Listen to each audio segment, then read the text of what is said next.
What's up, everyone? Welcome to the Quadcast, the show where we get real, get raw, and get loud about mental health, substance use, and the fight to take our lives back. Each episode, we're cutting through the stigma, dropping knowledge, sharing stories, and bringing the heat with guests who have lived it and aren't afraid to talk about it. So turn it up, lock in, and let's break barriers, spark change, and build a community that refuses to stay silent.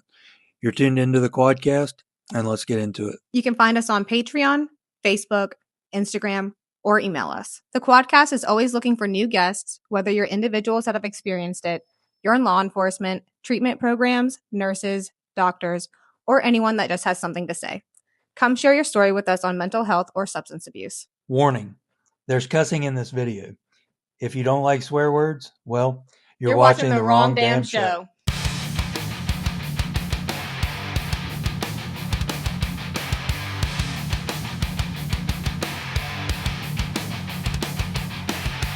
But there's multiple ways to keep people safe.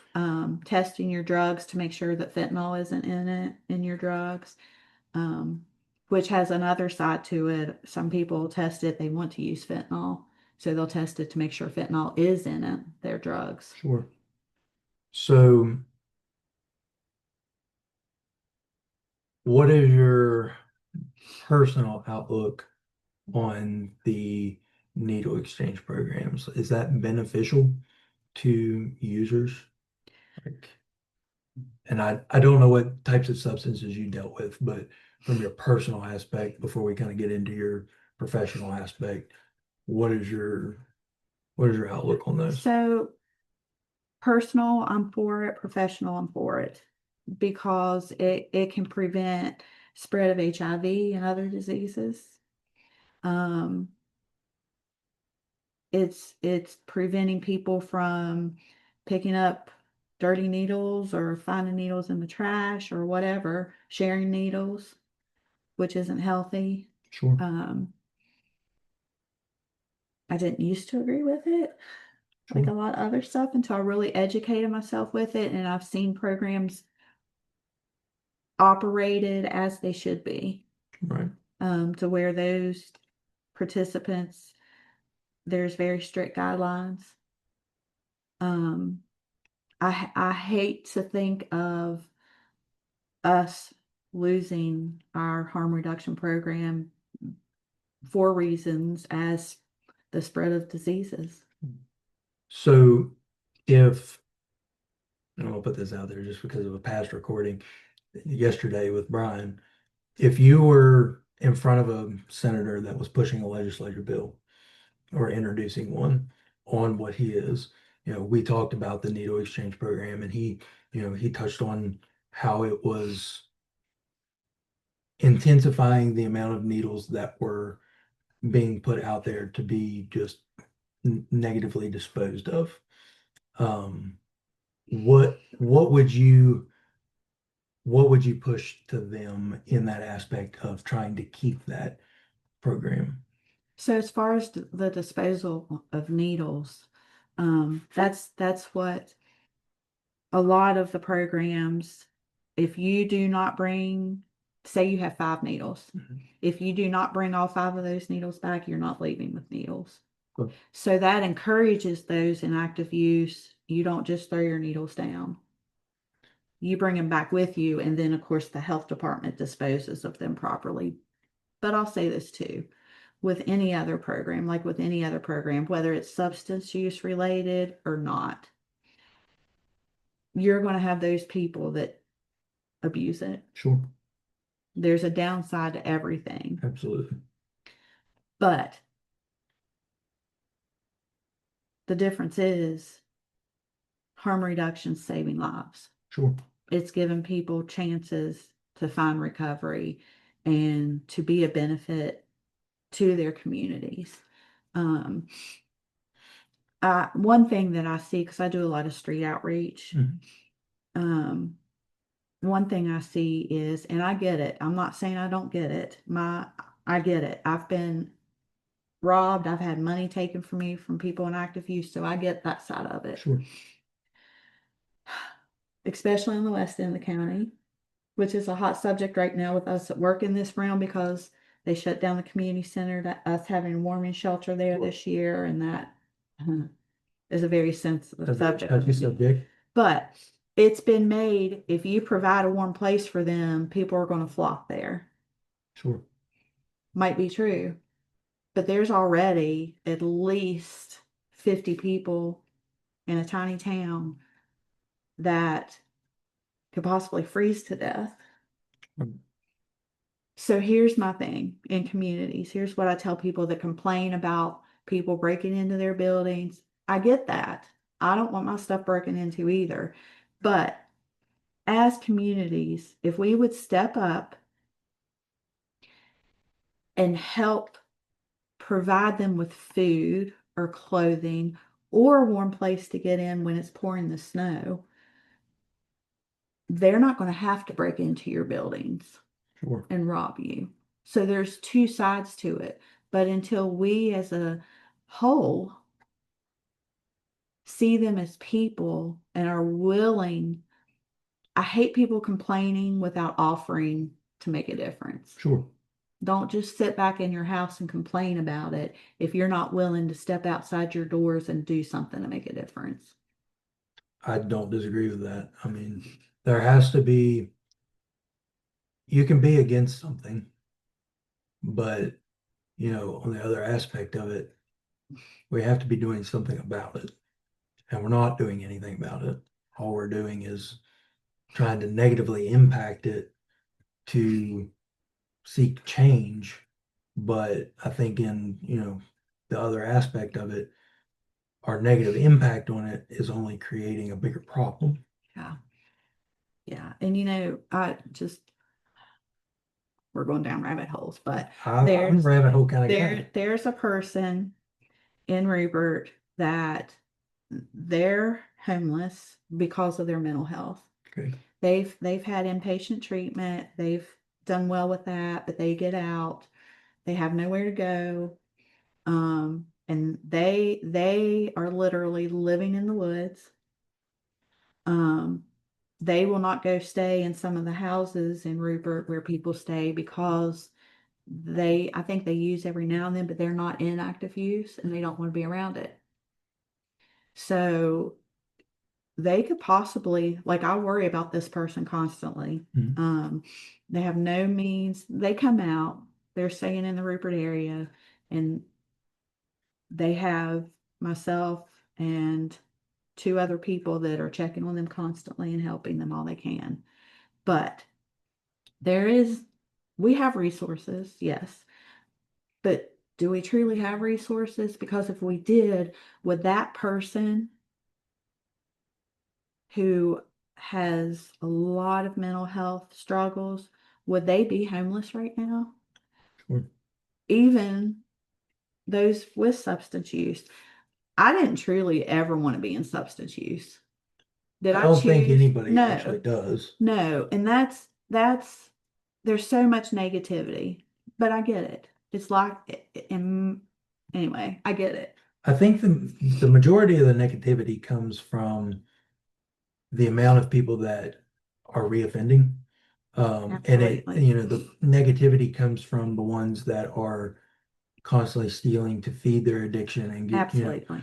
in jail, out of jail, in jail, out of jail. And, that's the justice system. Absolutely. That's a whole different fight. Absolutely. So I think the stigma and the negativity revolves around that. Absolutely. And I'm just as guilty because I'll get on the mugshot page and, I'll look at all this, I passed law enforcement. I dealt with the same people over and over and over and over again. And there was never, the consequences were never stiff enough to provide that turning point for somebody to be like, hey, this isn't cool anymore. I don't need to do this. Why don't we try something different? It was, I'm just going to keep doing the same thing and just get a slap on the wrist because, I can go to jail and get a couple nights of food and a warm bed, and I don't have to be out on the streets fending for myself or, whatever the reason may be. And so I think the stigma greatly comes from that. A lot of it. I agree that, and I agree with that, and lack of education. Lack of education. It goes back to, in my mind, it goes back to people sitting there complaining, but not getting out and seeing if they could help. Sure. And really, uh, somebody asked me once, when you were out there, when you were in active addiction, when you were the deepest pit of a hole, is there something someone could have done or said to you that would have made you climb out of it? And while I don't know if there would have been, because I had to be ready myself, Sure. I truly think if I was reminded that I was loved and that I was worthy of something better, I think that would have made a difference. Had somebody that actually seen you for who you were instead of Yes. what you were going through. Yeah. I mean, they didn't know. I mean, and not to get on my little pity party because it's happened, it is, I've dealt with it, but I was molested by 2 family members. I've been raped 3 times. I've had 2 abortions. Um, I've done some crappy, ugly stuff that I'm not going to discuss Sure. just because.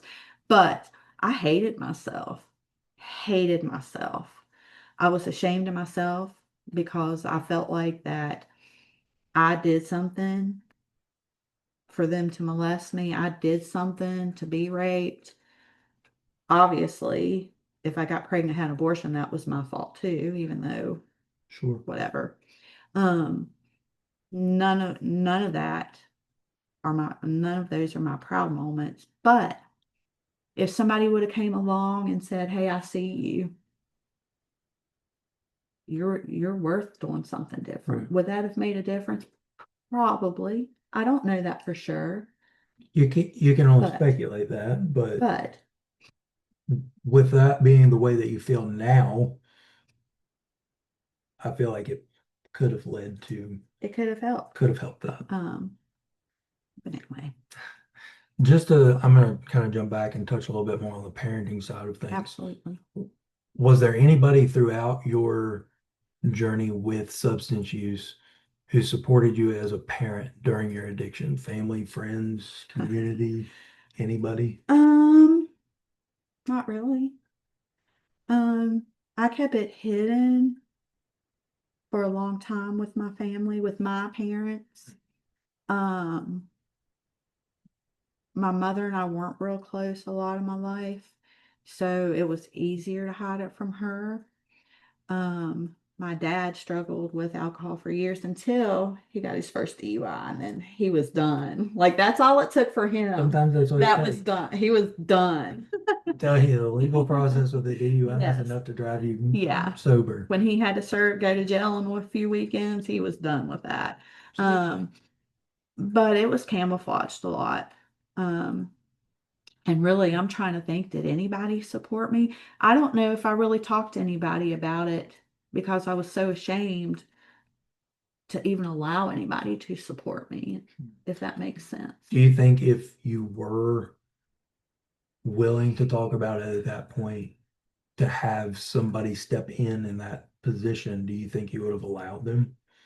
Or do you think that you would have pushed them away just because of the way that you felt about yourself? Honestly, I probably would have pushed them away.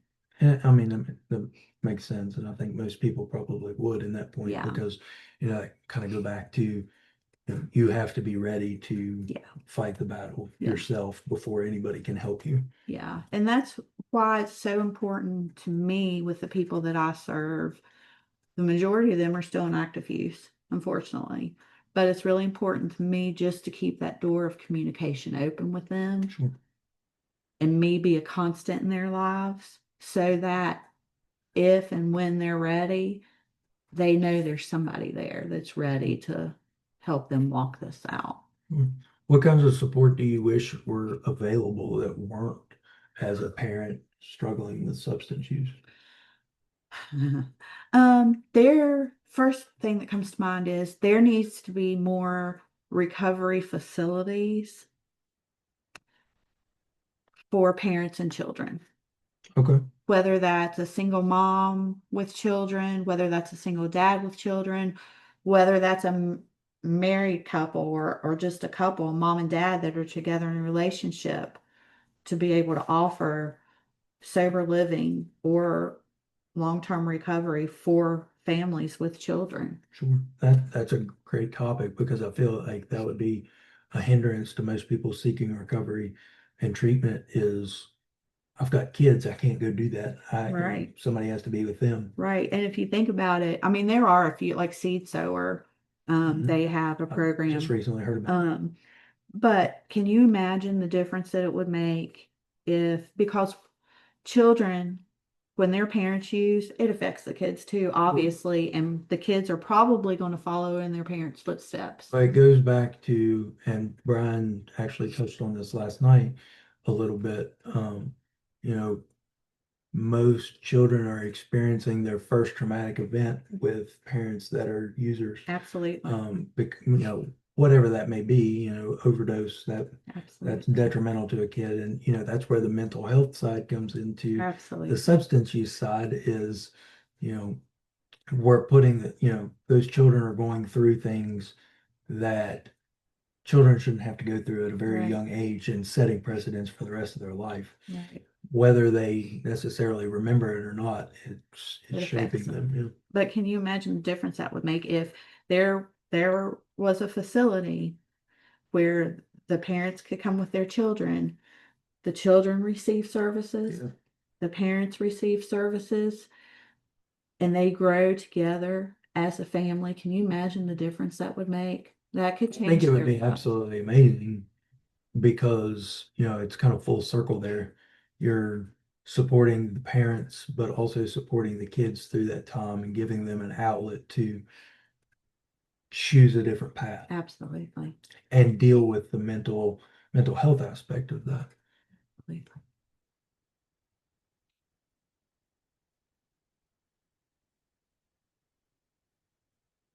Were there specific moments with your children that became part of your motivation to seek recovery? Yeah. I have four daughters. Oh wow, you Um, got too many girls. I got one. That's enough. um, and the older they got, I realized I was setting an example for them. Sure. And I would never want my girls, I mean, they're all grown now. I would never want my girls to go through the things that I went through. I would never want them to have to struggle with the struggles that I've had. Sure. Um, and that was huge. So, as a parent who struggled with substance use, how how did that shape your way of parenting after your recovery point? Like, did it change the way that you parented your kids and guided them through their younger life? So unfortunately, by the time I was better, by the time I found recovery for the final and last time and didn't relapse, my kids were no longer little girls. Sure. Um, but the youngest one was still at home. So um, it changed the way I parented them, even as adults. Um, I was much more supportive. Mm. But I'll say too, in a negative way, I was much more strict. I became a helicopter parent, Sure. even with them as adults. I even struggle with that now some. I've gotten a lot better. Um, I think they would say that too. I think. But I tried to keep them from making their own mistakes and learning their own lessons. Sure. And that's not always a good thing It can, because, it can cause some controversy yes, and some resistance, I yes, feel like. yes. But I mean, did they accept that well, or was it a struggle Um, in the beginning? it was a struggle in the beginning. It caused a lot of them not sharing with me things about their life. Sure. Um, but today I'm thankful that I have a good relationship with all my daughters. Sometimes they share way too much now. They can never share way too much. Never. I want to hear it all. But as a mom, it's like, okay, Right, you gotta stop okay. now. But now we all have a good relationship. But I'm still probably like a helicopter parent. I don't know if that'll ever change 100%. Sure. But What conversations, if any, did you have with your children about your s- struggle with substance abuse? Did you ever have that conversation with them to where they knew what you were going through? not when they were little so much, but as adults and teenagers, absolutely. We've had some hard conversations. Um, a couple of them we've talked in great detail about some things from my past. And I'll throw in here, I think it's important. A lot of parents try to hide addiction in generations before, and I think that's not good at all. Sure. Because I feel like if you have conversations with your kids and say, no matter what age, and unfortunately now, have a conversation with your preschooler on their level, because unfortunately it's affecting preschoolers Sure. more so than ever before. But I think it's really important to share, hey, listen, mommy and daddy or mama and papa or whoever, they've struggled with whatever it is, because it opens their eyes up to it. And if they have that addictive behavior, you're either going to teach them it's something to be ashamed of and hide, or you're going to teach them we can all struggle. Let's talk about it and work on it. I'm glad you touched on that because that's where I was going to go with that next. Yes. Into, should you be having those conversations with younger children? You have to. I have a 9-year-old and she is way past intelligent. So it's kind of like talking to a small adult. Yeah. And she gets it. Like she'll pick up on it before anybody else will. And so, those kids, I feel like you're doing them a disjustice by hiding it from it or making something else up, because I feel like at this point in our world, these kids are seeing straight through it. Absolutely. And if they see it as you're not telling them the truth, then, they see it's okay to hide the truth. Absolutely. And that's a wrap for today's episode of the Quadcast. Remember, breaking stigma doesn't stop when the episode ends. We're building a movement, and you're a part of it. Stay strong, stay aware, and stay connected. And this is the Quadcast, signing out.